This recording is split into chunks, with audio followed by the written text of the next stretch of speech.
Bom dia. E aí, Yosef? Na semana passada, final da paraxá da semana passada e nessa paraxá também, a Torá fala para nós sobre uma mitzvah que hoje não é prática no sentido literal, que é a mitzvah que você tinha que fazer um altar na parte mais interior daquele Mishkan, do templo, do tabernáculo móvel, e lá você fazia diariamente um tipo de incenso. Você pegava lá 11 especiarias, que essas 11, a gente não sabe exatamente quais são, a gente tem os nomes bíblicos, a gente lê todos os dias, Pitum Aktoret, são os nomes bíblicos, mas a gente não tem garantia nenhuma que que se as traduções são perfeitas, exatas, não dá. E ainda mais, existia um dos ingredientes, não era uma das 11, mas era fazia parte da composição, algo que se chamava Ma'ale Ashan, que fazia subir a fumaça. O que era o Ma'ale Ashan? Era algum tipo de erva, planta, que a gente não sabe qual é, que através dela se fazia com que a fumaça subisse reta. Isso era milagroso ou não, mas eles tinham uma planta, por tradição, o Talmud conta para a gente, tinha uma família que chamava Beit Avtinas, a família de Avtinas. Eles tinham um aposento, inclusive, lá dentro do templo, que lá eles preparavam, mas era igual a Coca-Cola. Não abriam para ninguém. E os sábios, eles até em algum momento falaram, então tá bom, então vocês estão despedidos. Vocês não querem contar, estão despedidos. Só que, quando eles faziam, saía Pepsi. Foram obrigados a contratar eles de novo. Quando você vai recontratar, agora paga. Então, eles, de alguma maneira, foram criticados por querer manter somente entre eles, mas, ao mesmo tempo, eles também foram elogiados, porque quando você guarda um segredo, quer dizer que é algo precioso para você. O Talmud conta para a gente duas passagens, mas uma delas de que essa família nunca se perfumava, para que ninguém diga, que ninguém pense que eles estão usufruindo de algo que era do Beit HaMikdash para si mesmo. Então, eles não se perfumavam para manter distante qualquer tipo de receio que eles usavam para si mesmos. O cheiro, esse odor, esse aroma desse incenso, ele fazia com que qualquer um que passasse perto ficasse impregnado com o cheiro, e ainda o Talmud fala que uma pessoa que estava em Yerichó, que é lá no norte, ele ainda conseguia, está escrito que os animais, eles espirravam pelo cheiro do Kitor que estava em Yerushalayim. Estamos falando aqui de quantos quilômetros, Moishe? Israel? É longe, de carro, 100 quilômetros pelo menos. Então, ele tinha um efeito, um poder muito especial. E a pergunta que a gente vai fazer hoje, será que existe alguma explicação lógica, pelo menos parcial, da gente entender o motivo que Hashem pediu que se fizesse isso todos os dias? Ou se é simplesmente daquelas leis que a Torá fala, faça e pronto, e a gente vai cumprir. Fala. Mas esse segredo não deveria ser revelado, porque é uma coisa tão boa para perpetuar. Sim, então, justamente por isso eles foram criticados. Eles foram criticados, os sábios ficaram bravos com eles, mas viram também que estavam presos nas mãos deles, e ainda provavelmente é isso que Hashem quis, porque ficou dentro da família deles. Então os sábios realmente não gostaram da atitude deles, mas não teve jeito. Aparentemente, eles não iam ter como tirar esse segredo deles. Tem até uma passagem que dois sábios estavam andando, e de repente, na rua, de repente um sábio ficou... Ele falou, o que aconteceu? Ele falou, acabei de ver a tal da erva, aquela que tem aquele poder, mas ele não falou qual que era. Mas então, a tal da erva, aquela que conseguia fazer com que a fumaça subisse reta. Eram dois sábios, um deles era descendente daquela família, ele viu a erva, mas ele não revelou qual que era. Então, era um segredo de família. Então, a pergunta é, será que tem algum motivo? Será que tem alguma explicação? E mais ainda, qual que é a lição prática para nós? Porque esse Ktoret não é somente mais um trabalho no templo. De todos os serviços que haviam para Deus no templo, podemos considerar esse o serviço mais importante de todos. O serviço básico, clássico, que tinha no templo eram os sacrifícios. Ainda, além dos sacrifícios, você tinha esse Ktoret, e a Torá, em alguns momentos, dá mais importância para esse incenso do que o sacrifício. Por exemplo, no dia mais sagrado do ano, o momento mais sagrado era quando Cohen Gadol entrava na sala mais sagrada que existia, com uma pá, que essa pá continha brasas, e em cima da brasa ele jogava as 11 especiarias, e aí subia a fumaça e soltava aquele cheiro. Nos poucos segundos que ele ficava lá dentro, o que ele fazia? Esse era o contato mais próximo com Deus na face da terra, no momento, no dia mais sagrado. Então não era um sacrifício. Tinham também sacrifício, mas no momento chave, fala. Desculpa, Rabino. Fala. Mas aonde ele aparece na Torá? A Torá, em questão de korbanot, sacrifícios, você tinha diversos tipos de sacrifício. Quando alguém pecou, quando alguém quer dar um presente, quando alguém atravessou o mar, o sacrifício diário de manhã e de tarde, o sacrifício a mais no Shabat, no Yom Tov, e assim por diante. Então a Torá dá toda uma lista de como você faz. O Ktoret, ele era fixo. Todo dia de manhã, todo dia à tarde. Fazia parte do serviço diário de Hashem. Ponto. É isso, a Torá não fazia parte do ritual diário. É isso que eu queria dizer. Será que não foi para, tipo, enfeitar a cerimônia? Seria para enfeitar. Ó, então vamos ver. Então vamos ver. Do dia a dia das pessoas. Então, tudo que vocês comentaram, que o poder do cheiro ou o sacrifício, no fundo não tem lógica. Porque Deus não precisa de nada disso. E Deus fala, por exemplo, quando tem o sacrifício, faça o sacrifício e vai fazer um cheiro muito bom. A Torá se refere a isso especialmente quando era um sacrifício de uma pomba. Já viu pena queimando? Cheiro maravilhoso. Deus fala que o cheiro é maravilhoso, porque o cheiro não é o cheiro gerado pela pena, é o cheiro espiritual da atitude da pessoa. Cheiro, claro que é modo de dizer, Deus não precisa de cheiro, Deus não precisa de sacrifício. Então, a essência do sacrifício, assim é o Rambam, Maimonides, ele coloca, é uma regra sem explicação, mas alguns detalhes a gente pode até compreender. Você falou, por exemplo, pegar do teu dinheiro, que antigamente, especialmente, era expressado por cabeça de gado, e você vai lá e dá para Deus. É um sacrifício teu. O Nachmanides, ele escreve que quando você assistia ao sacrifício, você deveria imaginar, tal como a gente faz com a galinha na véspera de Yom Kippur, de lembrar que talvez isso deveria estar acontecendo com você. Pegar o sangue do animal, que é a força nossa animal, e transformar ela em algo sagrado. Você pega aquele sangue e você jorra no altar de Deus, simbolizando que nós devemos pegar o nosso sangue, a nossa energia, e também utilizar ela para servir a Deus. Então, uma condição disso, você se mostrar inferior em relação a Deus. Então, a atitude de fazer o korban, a atitude de fazer o korban,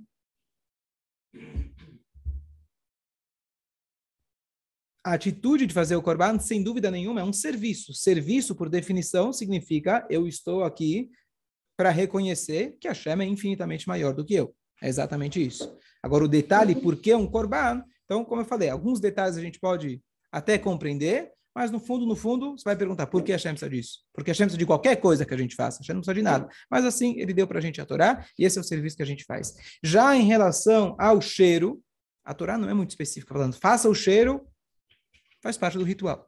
E a pergunta é, não somente qual é o significado, se a gente for olhar na Torá, aparentemente o cheiro, o Ktoret, ele tinha um poder, você falou de tirar as forças ruins, aparentemente ele veio para destruir. Quando que o cheiro veio para destruir? Então a primeira coisa, quando a gente teve os 2 filhos de Aaron, que eles foram sem permissão, entraram no templo sagrado, ainda não tinha começado o serviço, eles quebraram lá a porta, entre aspas, arrombaram, entraram sem permissão, e eles fizeram um incenso, e eles morreram. Depois tivemos um outro incenso na Torá, quando Korach, ele era parente de Moshe, ele quis fazer uma rebelião, ele queria ele se tornar o Moshe, ele se tornar o Aaron, então o Moshe ele falou, olha, vamos fazer um incenso. Cada um, vamos fazer uma aposta, entre aspas, vamos ver qual Deus aceita. E eles fizeram, e o Moshe fez o dele, Aaron fez o dele, e aí, de repente, no dia seguinte, veio uma fumaça do incenso, do incenso, obviamente, Hashem aceitou o do Moshe, do Aaron, etc. E depois veio uma fumaça, e essa fumaça foi lá e começou a consumir o povo. Isso foi o sinal, na verdade, do início da queda de Korah. Então, inclusive, o povo estava criticando esse tal do incenso. Esse incenso só serve para destruir. Em vez de se colocar na posição de falar, bom, Hashem, ele deu a lição para a gente, mas destruiu o nosso povo. Tá vendo? Esse incenso é uma arma atômica. E aí teve o terceiro episódio, onde Hashem mostrou que o incenso ele tinha um poder muito bom. Tinha uma época que lá dentro, ainda no deserto, que o povo começou a reclamar, e aí veio uma epidemia e começou a matar o povo. De repente, o Aaron apareceu e ele começou a fazer o incenso. E com esse incenso, ele acalmou, vamos chamar assim, a cólera divina. E a passagem que é trazida pelos nossos sábios, que na hora que ele foi fazer o incenso, o Satã, que é o anjo da morte, falou, o que você está fazendo aqui? Ele falou, olha, eu estou fazendo um incenso para parar com a epidemia. Ele falou, mas eu estou aqui em missão de Deus. Ele falou, eu aprendi, na verdade, quando no momento do Matan Torá se escutou alguns segredos, Moshe escutou alguns segredos dos anjos, etc. Um deles é que o Ktoret, o incenso, ele para a epidemia. E aí o Aaron, ele combateu, confrontou o Satã, e com isso ele acalmou a cólera. Então, nesse momento, Hashem, está escrito, o Rashi, ele conta que Hashem fez questão de mostrar que o Ktoret não é feito só para matar. Na verdade, ele é uma força de Hashem que se expressa através do Ktoret, e ele, nesse caso, veio para salvar vidas. Fala. Já que o Ktoret... A palavra korban vem de karov. Karov em hebraico é proximidade. Então, o korban aproximava você de Hashem, que hoje foi substituído pela reza, que é a maneira da gente se aproximar de Hashem. O Ktoret, na verdade, Ktoret em aramaico, se trocar o tet pelo shin, que assim a língua funciona, ele vira kesher. Kesher é... Posso fazer propaganda? Não. Kesher, conteúdo? Não pode falar do nó, não pode. Não. Kesher significa fazer um nó. E um nó é mais próximo do que falar você está próximo de alguém. Korban, você se aproximou de alguém. Kesher, você está amarrado. E quando você amarra, inclusive está escrito que às vezes o nó é mais forte do que estava anteriormente. Você tem uma corda. Antes dela se romper, ela tem uma determinada força. Se ela se rompeu e eu faço um nó, o nó realmente ele segura ele, é um nó muito firme. Se ele for bem feito, ele une realmente as duas partes e tornam agora que as duas partes se tornaram uma só. Então, no sentido de aproximar a gente de Hashem, o próprio nome define que o Ktoret é mais avançado na proximidade de Hashem do que o Korban. Mas Kesher também pode ser ligação, né? Conexão e ligação. Kesher é conexão e ligação. A origem da palavra Kesher é nó. No hebraico moderno, então, quando você fala de comunicação e etc., então você fala tikshoret. Mas a tradução de Kesher original é nó. Aí tem um lado marketing, né? Não, tem. Marketing, ligação.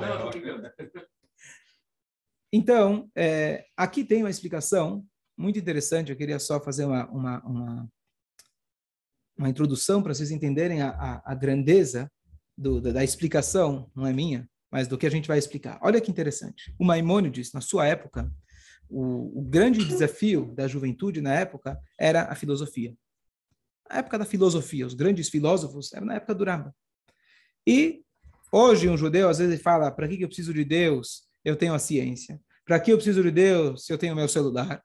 Na época, para que eu preciso de Deus se eu tenho a filosofia? Agora eu entendo o mundo, agora eu entendo o mistério da vida. Essa era o espírito do momento. E tanto Maimônides, Nachmanides e outros sábios daquela época, eles viram a necessidade de combater, de alguma maneira, o espírito daquele momento. O que eles fizeram? O Rambam, por exemplo, com toda a sua inteligência, ele começou a escrever um livro chamado Guia dos Perplexos, que ele vem racionalizar aquilo que não é racionalizável. Ele vem explicar toda a Torá de maneira lógica. Inclusive, ele foi criticado por isso. Peraí, você está pegando a Torá, que ele mesmo escreve nos outros livros dele, de leis, etc. Tem muitas leis, 1/3 da Torá, uma das 3 categorias da Torá, aliás, é daquelas leis que são suprarracionais. De repente, você chega no outro livro, começa a explicar, por exemplo, ele fala, olha, sabe por que Deus mandou fazerem sacrifícios? Porque o povo era idólatra. Deus queria tirar eles da idolatria e servissem a Deus. Quais eram as idolatrias na época? Justamente aquilo que Deus falou que tem que ser corban. Por exemplo, no Egito era o carneiro virou corban. O boi virou corban. Tudo aquilo que era permitido, que era idolatria, que era proibido, Deus falou, você quer fumar? Fuma aqui em casa. Eu vou te dar um fumo kasher. Vem aqui para casa, você não precisa ir lá longe. Quer pegar, não pega o fake lá. Tem na Cracolândia, vai te fazer mal. Compra o original, paga um pouco mais caro, eu dou para você, entre aspas, né? Só uma maneira de ilustrar. Então, por que eu trouxe esse exemplo do fumo? Porque parece uma explicação meio o quê? Deus, ele deu a Torá para tirar da idolatria, então só por isso você tem corban? Tudo bem, então na primeira geração até que vai. E porque nas gerações que vieram depois, sucederam, eles tiveram que continuar fazendo. Será que esse é o motivo que Deus mandou me servir para tirar o outro da idolatria? Mas essa é a explicação que ele dá. E até... É ótima explicação. E para a época era muito boa. Ajudou muita gente. Ele tornou, entre aspas, ele não tornou, mas ele despertou a filosofia kasher, a filosofia dentro da Torá. E as pessoas, dizendo para as pessoas, você não precisa ir para Aristóteles, vem aqui estudar a Torá, que você vai encontrar a filosofia aqui dentro. O que acontece? Por muitos anos, a minha compreensão, falando de mim, eu entendia que esse era um livro, digamos assim, em inglês se fala de apologetic. Você está querendo se desculpar. Então, uma desculpa, quer dizer, um livro que serviu para aquele momento. Inclusive, essa é a orientação. O Guia dos Perplexos não é o primeiro livro que você vai pegar para ler. O Guia dos Perplexos é para quem está perplexo. Se você não consegue encontrar as respostas nas vias comuns, então você pode ler aquele livro. Mas não é o livro primeiro que você vai ler. Tenta estudar a Torá sem precisar dele. Por isso ele chama Guia dos Perplexos. Naquela época, as pessoas estavam perplexas. Recentemente, há alguns meses atrás, eu escutei um shur muito interessante, explicando que mesmo essas explicações do Rambam não são apenas para a sua época, elas são absolutamente verdades. Apesar de muitas delas parecerem super estranhas, super esquisitas, fora daquilo que o próprio Rambam escreve no livro dele, nos livros de leis dele, mas o que ele trouxe, na verdade, é a percepção que a Torá, ela começa nas alturas, mas ela termina aqui na terra. A Torá é a sabedoria divina infinita, e por ela ser infinita, além do fato de você ter a reverência e humildade de dizer, eu não entendo, Deus teve a bondade conosco e falar, eu estou dando e compartilhando essa sabedoria com vocês. Quem somos nós? Seres racionais, limitados. Então a Torá tem que atingir até a lógica. Mesmo aquelas partes que são ilógicas, nós temos que nos esforçar para tentar entender, sabendo que a gente não está cobrindo todos os motivos da Torá, mas aquilo que a gente consegue compreender faz parte da nossa obrigação, e o Rambam compartilhou isso com a gente, proporcionou para a gente entender a parte lógica, uma fração lógica, pelo menos, especialmente daquelas mitzvot, que ele mesmo escreve, que são acima da lógica. Então, é importante pela própria Torá, para você trazer ela até a terra, significa que você trouxe para a sua compreensão também, contanto que você lembre que esse não é o final, não é a última explicação. Não é, agora entendi Deus, agora eu coloco Deus no meu bolso, já entendi a vaca vermelha, já entendi a lã com linho, já entendi o kasher. Não, você tem uma pequena compreensão, mas essa compreensão não é apenas uma desculpa, e sim ela é realmente verdadeira. Isso eu escutei há alguns meses. E quando eu estava preparando esse shur, eu vi uma coisa fantástica. O que o Maimônides escreve no Guia dos Perplexos, explicando sobre o Ktoret? Uma coisa absolutamente contra a Torá, aparentemente, contra toda a noção. Ele fala, sabe o quê? Se você entrasse no Beit HaMikdash, você ia sentir cheiro de quê? Carne. Queimado. Quem lembra quem é no Moishe lá no Bom Retiro? Hoje já é um pouco melhor as coisas, chega lá, já está fechado a vácuo, empacotadinho. Quem ia lá fazer compras, mais tempo para trás ainda, se ia com a galinha na mão para o shoichet matar, o cheiro não é agradável. Então, para neutralizar o cheiro, Deus ele fala, faça o incenso. Tem lógica isso? Tem lógica. Lógica tem. Tem sentido dizer que Hashem fez isso? Não. Vou te dizer por quê. Porque Deus não falou, passa um desinfetante lá, dá uma limpada. Deus falou, faça um serviço especial todos os dias. Mais ainda, se você precisa limpar, tirar um cheiro, você vai passar o bom ar no lugar onde está o cheiro. O serviço de Corban era feito, chamado no Hatzer, na parte, no pátio, na parte mais exterior. E o incenso ficava lá dentro. Não tem sentido. Se fosse para tirar o cheiro ruim, você coloca logo ao lado, em cima do mesmo altar onde você faz o sacrifício, já direto não permite que o cheiro se propague. Então não tem sentido. Mas assim ele escreve. Então alguém pode ler essa passagem do Rambam e falar, bom, tudo bem, ele quis explicar para a juventude na época que não estava aceitando, então ele deu uma explicação meio, não é verdadeira, mas só para dar uma amenizada e trazer a turma de volta para a Torá. Mas agora eu vou mostrar para vocês como essa explicação do Rambam ela é verdadeira, bonita e maravilhosa. Só que está nas entrelinhas. Você não percebe quando você lê ele de primeira. E a explicação é a seguinte. O Ktoret, esse incenso que eles faziam, na verdade, ele é a única coisa, o nosso Hush Areach, a gente tem os 5 sentidos. O sentido do olfato, ele é o único que ele nos liga diretamente com a alma. Por quê? Por quê? Então tem o passuco que fala Kol haneshama tehalelka aleluka. A gente fala todos os dias, todas as almas louvem a Deus, aleluka. Pergunta aos nossos sábios no Talmud, o que quer dizer todas as almas devem louvar a Deus? Quem louva a Deus é o corpo. Eu comi, o corpo precisa comer, eu louvo a Deus. O corpo precisa respirar, eu louvo a Deus. A alma tem que agradecer? O que a alma tem que agradecer? Sobre qual elemento na natureza a alma pode agradecer? Dizem nossos sábios, o cheiro. O cheiro, a alma não tem prazer de comer. A alma não tem prazer de dormir. A alma tem prazer, a única coisa que faz o elo dela com o corpo é o cheiro. E por isso, no sábado à noite, a gente faz a brachá sobre uma especiaria, porque no Shabat a gente tem, assim chamado, uma alma a mais, um espírito a mais, e quando termina o Shabat, ela vai embora. E a parte que ficou, fica sentindo aquela falta. E você acalma, você ameniza isso fazendo uma brachá e tendo um cheiro que ele vai direto para a alma. Cientificamente falando, o olfato ele tem um efeito de memória maior do que todos os outros sentidos. Que remete imediatamente. Você olha alguma coisa, passa uns anos, você esquece.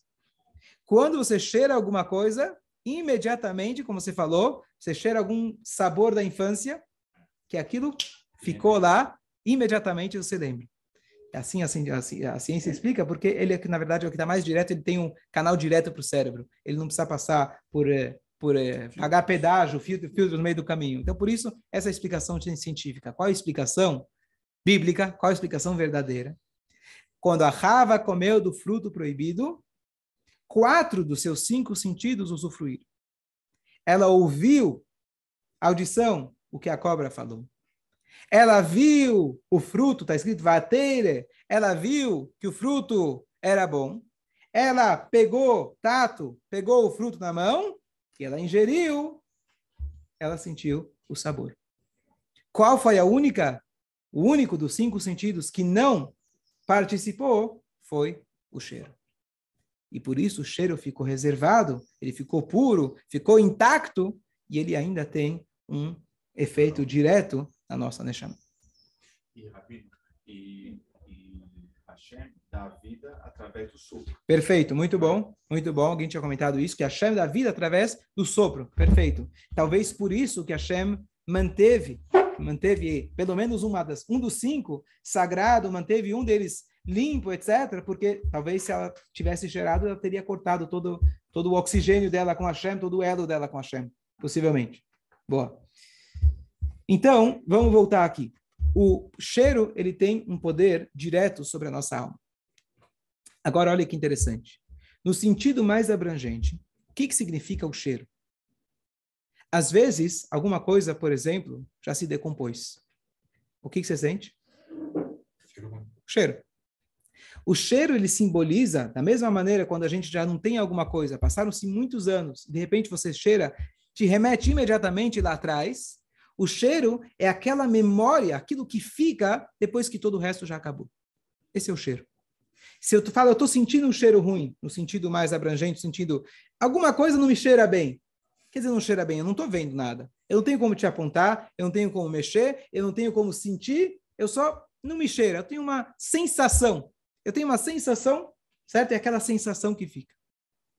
E na vida existe o cheiro ruim e existe o cheiro bom. O que é o cheiro ruim? Então, aqui no contexto de serviço a Hashem, o cheiro ruim é o seguinte. Imagina quando alguém, ele te ofendeu uma vez. Tá bom, te ofendeu. Passa um tempo, a pessoa vem lá e pede desculpa. Desculpa. Passa um tempo. Ela te ofende uma segunda vez. Vai ser fácil para você se perdoar a segunda vez? Isso é um pouco mais difícil. É mais difícil. E assim, cada vez que a pessoa faz, vai ser mais difícil, mais difícil. Deus é infinito. Ele pode sempre perdoar igual da primeira vez. Mas nós, seres humanos, precisa ser um pouco mais. Por quê? Se eu realmente aceitei tua desculpa, estou questionando. Se eu aceitei tua desculpa na primeira vez, e aceitei de verdade, por que na segunda eu tenho que... É mais difícil? Porque sobra um cheiro. Eu perdoo, mas não esqueço. Não adianta falar que é diferente. Nós, seres humanos, perdoamos, mas a gente não esquece. Isso é mulher. Hã? A gente vai ficar gravado. Vai ficar gravado. O nosso trabalho, não estou falando que esse é o ideal. O nosso trabalho é a gente tentar ser igual a Hashem o máximo possível, tentar realmente esquecer. Mas o cheiro simboliza aquilo que ficou alguma coisa. Tanto é que na segunda vez, se você fizer de novo, ele vai me remeter como o cheiro, opa, é a segunda vez, me lembra aquilo que você já... A primeira já está apagado, mas o cheiro ficou. Eu ainda lembro daquilo que você fez, por isso a segunda vez vai ser mais difícil, a terceira vez vai ser mais difícil. Então o cheiro simboliza aquela memória que fica. Olha que interessante. Isso é no aspecto negativo. Existe o cheiro também no aspecto positivo. Qual que é o cheiro no aspecto positivo? Então, às vezes, uma pessoa faz o bem. A pessoa teve boas atitudes. E depois a pessoa não teve mais a boa atitude. Aquilo que ela fez lá atrás deixa um cheiro. Pode ser que você não enxerga mais. A pessoa era muito boa, a pessoa fazia tudo de bom e, de repente, a pessoa te abandonou.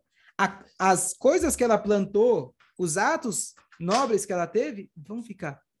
Talvez você não enxerga mais. Talvez a casa destruiu, mas o cheiro daquilo que foi realizado, aquilo fica. Aquela primeira impressão, aquilo ficou. Aquilo ficou. Então, o que acontece? Quando a gente está no templo, o serviço do Corban via muitas vezes aproximar a pessoa de Hashem. No exemplo mais drástico, a pessoa pecou, se arrependeu, ele vinha lá e trazia um sacrifício para Deus. Ele trouxe o sacrifício. Ele perdoou, está tudo certo. Será que não ficou um cheiro daquilo que ele fez? Será que às vezes não fica uma certa distância entre ele e a Kadosh Baruch Hu? Você se aproximou. Será que você já se uniu? Às vezes, pedir desculpa não é suficiente. Você precisa trazer uma flor, precisa sair para jantar. E aqui até você tirar aquele cheiro, vai demorar. Vai demorar. Dá um perfume, boa. Tá aí, por isso dá um perfume. Agora entendi, boa. Dá um perfume. Original. Original. Aí fica pior. Dá um perfume. Qual que é a ideia? Qual que é a ideia? A ideia é como você vai conseguir, então, tirar aquele cheiro ruim. A única maneira da gente tirar o cheiro ruim é despertar o cheiro bom. O que significa isso? O que é o cheiro bom? Na Teshuvá, o nosso relacionamento com Hashem significa o seguinte. Por que será que Hashem ele realmente perdoa a gente? Infinitas vezes. E ele realmente, entre aspas, esquece. E quando você faz uma teshuvá verdadeira, todos os teus erros são perdoados e ainda podem virar méritos. Como é possível? A única explicação é de que quando um filho vira para um pai e fala, olha, eu tive muito distante, eu errei bastante, mas você sabe que eu sou seu filho. O nosso relacionamento não é baseado apenas naquilo que eu faço. Você gosta de um bebê, independente daquilo que ele faz ou não faz, como que traz narras.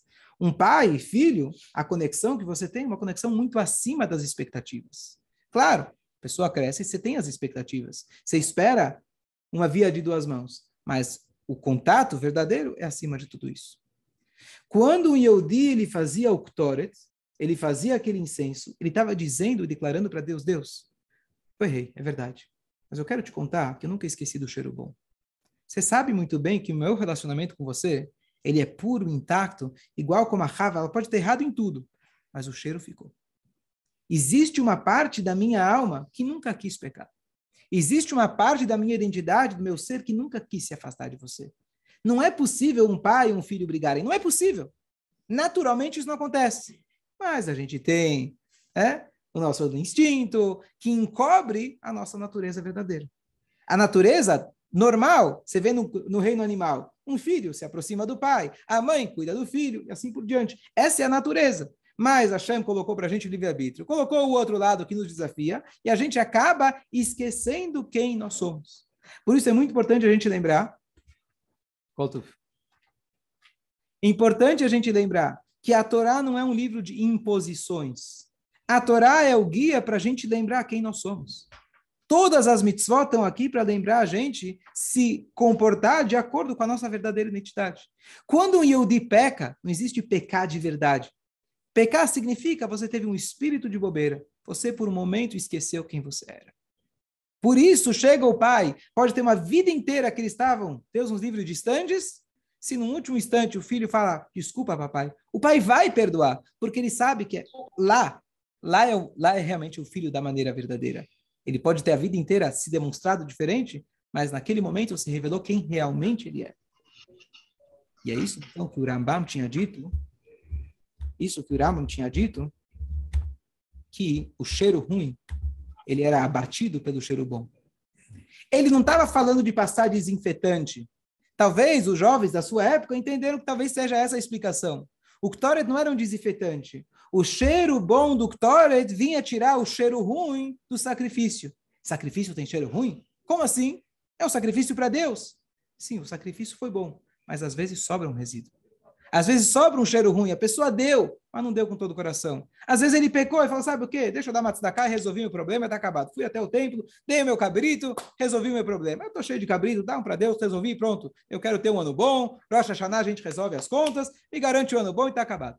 Faltou. Então vem o Ktoret, vem aquele cheiro que nos remete e lembra quem nós somos. Nos remete lá atrás, que o nosso contato com Hashem é acima de tudo isso. O nosso contato mesmo, a Rava, que deu a origem a todos os outros pecados, que ela trouxe o mal para dentro de si, através de comer do fruto proibido, ela tem uma parte dela que ficou intacta, representando que cada um de nós tem essa parte. E quando se fazia o Ktoret, era invocar isso. E ainda mais no Yom Kippur, que esse era o serviço principal. Por quê? Porque o Yom Kippur é o dia que a gente vira e fala para Deus, somos brothers. O que eu fiz durante o ano, esquece. Eu sou teu, eu sou do teu time. A gente esquece. A gente erra no meio do caminho. E é isso, então, agora vamos voltar para o Rambam. Olha como é interessante. O Maimônides, ele diz que o cheiro vem lá para tirar o cheiro bom e para tirar o cheiro ruim. Você fala, poxa, isso aí não tem sentido. Você tem que ler um pouco mais. Tem que ler um pouco mais fundo o que o Rambam está dizendo. Não é alguém qualquer que está escrevendo. Quando ele escreveu que o incenso tirava o cheiro ruim do sacrifício, ele estava falando no sentido espiritual. Então não era uma desculpa, não era uma tipo de explicação, um pretexto para convencer a turma para fazer a Torá. Você precisa enxergar o que ele está querendo dizer. E assim, todas as outras partes desse mesmo livro que podem parecer estranhas, podem parecer como se fosse uma desculpa, mas você vê que a Torá vem do ponto mais elevado até a parte mais racional. Ele trouxe esse conceito de uma maneira talvez mais popular, mas a intenção dele era dizer justamente que o cheiro bom, ele é aquele que tira o cheiro ruim. Quando começou o coronavírus, a gente recebeu vários WhatsApp, ninguém sabia o que fazer, então vários cabalistas por aí também com vários remédios, nenhum deles funcionou, né? Todo mundo queria ser o cara que encontrou a vacina. Bom, em resumo, uma das coisas que se fala, que isso é verdadeiro, tem um monte de coisa que fake, porque rolou por aí, que é que o Ktoret, na Torá, a Torá conta que o Aron conseguiu parar a epidemia no Ktoret. Hoje nós fazemos a leitura descritiva de como se fazia o Ktoret. Não pode se fazer o Ktoret fora do templo. É pena de morte.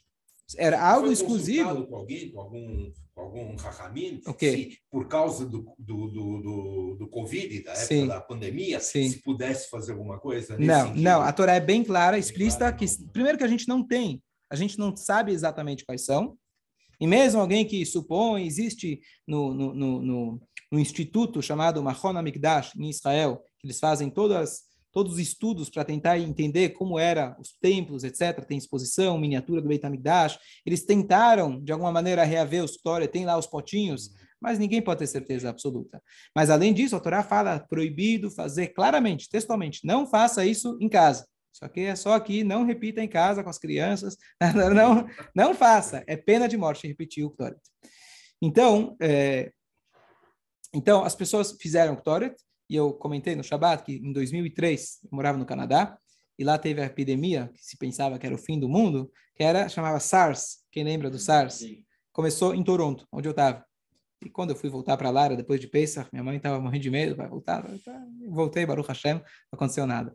Mas um belo dia apareceu um maluco dentro da Yeshiva, um israelense, não sei quem era, não sei de onde ele veio. Ele falou, turma, eu encomendei aqui 4 vans, 4 peruas, e a gente vai para cada um para um canto da cidade com um minyan, e a gente vai fazer a leitura do Ktoret. O professor que estava lá, justo, era um professor, um cara muito bravo, um cara muito intelectual. Ele ficou assim, aqui, você vai inventar coisas, você vai... A gente não tem essa capacidade hoje em dia. Aron fazer é uma coisa, não tá no livro. O pessoal mais cética, sabe? O pessoal mais intelectual, ele ficou muito bravo. Mas o tal do estranho, ele esperou até terminar a aula para chegar a hora do recreio. E a turma, o Shiva é monótono, é todo dia a mesma coisa. Tem alguma coisa acontecendo, vamos que vamos. Não importa se é verdade ou não é, vamos que vamos. E a turma foi, eu não fui, eu sou mais cético nessas. Mas uma coisa eu te garanto, que aquele foi o último dia de um caso novo em Toronto. Eu estava lá, eu lembro, isso foi o último dia. Então, eu não estou dando isso como uma receita, quem somos nós para fazer, mas estou contando um fato que aconteceu. Você arrependeu, Rabino? De não ter ido? Não, nem um pouco. Acho que... Mesmo resultado depois? Não? Acabou não, aí teve o último caso novo, ainda se tinha repercussão, mas não teve nenhum caso novo. Que a gente lê todos os dias. Então, ele tem o efeito... né? Que ele está análogo proporcional ao Ktoret. Exatamente. Exatamente. Então, por isso, tem alguns costumes, é importante a gente fazer essa leitura todos os dias. Ele fica no trecho que é chamado Korbanot. Quando a gente lê ele, no final da reza, né? Tem então, no final e tem no começo. Rápido. Né? Verdade. Tem no começo e tem no final. Tem no Korbanot, antes você Korbanot, sim, tem, Korbanot, e ainda existe o costume que quando você faz a descrição das 11 especiarias, você conta com os dedos, é uma maneira de você mostrar realmente os 11, uma coisa talvez mais cabalística, sei lá, mas fazer ele com kavaná. Então ele tem um efeito, inclusive, para riqueza. Aquela pessoa que fazia o Ktoret, ele tinha uma chance na vida, única. Tinha um rodízio, e uma única vez na vida se fazia. Quem já fez uma vez não podia repetir, para dar chance para os outros, porque era uma coisa única e que fazer o Ktoret, e aquilo trazia riqueza. Então, hoje tem pessoas que escrevem num pergaminho para ser uma coisa mais próxima da Torá, leem com kavaná para trazer riqueza. Mas eu sempre falo que na Torá não existe corta-caminho. Isso pode ser, não, de ler, pode até ser que seja, mas como tudo na Torá, não basta só você fazer isso. Você tem que estar conectado com Deus e isso pode fazer parte. Exatamente. Não tem corta-caminho. Você coloca aqui, escreve isso, resolveu. Isso não existe no judaísmo. Agora, a última coisa, que foi uma sugestão, um pensamento apenas, que a gente está agora, não no SARS, passando aí por um momento bem mais difícil, e esse Ktoret, aparentemente, a gente não viu um efeito. Talvez, eu sugeri, o Ktoret que a gente precisa dessa vez não é a leitura do Sidur. O Ktoret que a gente precisa é aquele contato que a gente deve ter, tanto em relação ao próximo, tanto em relação a Deus. De você ter a capacidade de perdoar o próximo, dizendo, eu sei que você nunca quis fazer isso. Não permitir que o cheiro ruim, ele fique. Vamos acender o Ktoret dentro da nossa Neshama. Acender o Ktoret de poder enxergar o bem que está dentro de cada um. Poder enxergar que, no fundo, todos querem fazer o bem. Ter essa capacidade. A gente precisa colocar um óculos especial. E no nosso relacionamento com Hashem, a mesma coisa. A gente ter a coragem de olhar no espelho e falar, Hashem, eu quero olhar, não o espelho físico, o espelho da nossa alma, enxergar, eu nunca quis estar distante de você. Eu nunca quis me afastar. E despertar o Ktoret dentro da gente. E aí, se Deus quiser, em breve a gente vai ter o verdadeiro Ktoret com Beit HaMikdash, que, aliás, o próprio Mashiach, um dos sinais de Mashiach, ele vai ter que ser, a tradução seria Moreach Vadain, um cheirador absoluto. Pelo cheiro ele vai julgar as pessoas. O que quer dizer pelo cheiro? Quer dizer, ele vai ter uma percepção direta. E o que significa isso? Pelo cheiro, ele vai julgar, não de julgar, pode ser que vai ter o julgamento, cada um vai ter a sua retribuição, etc. Mas julgamento significa, ele vai dar o verdadeiro julgamento, que é olhar no teu interior e falar, Senhor, não se engana, eu sei o que você quer fazer, eu sei que você quer estar próximo de Hashem. Vem comigo para Yerushalayim, vamos construir o Beit HaMikdash. Bom dia a todos, eu vou parar por aqui. Se alguém tiver alguma dúvida, manda depois pela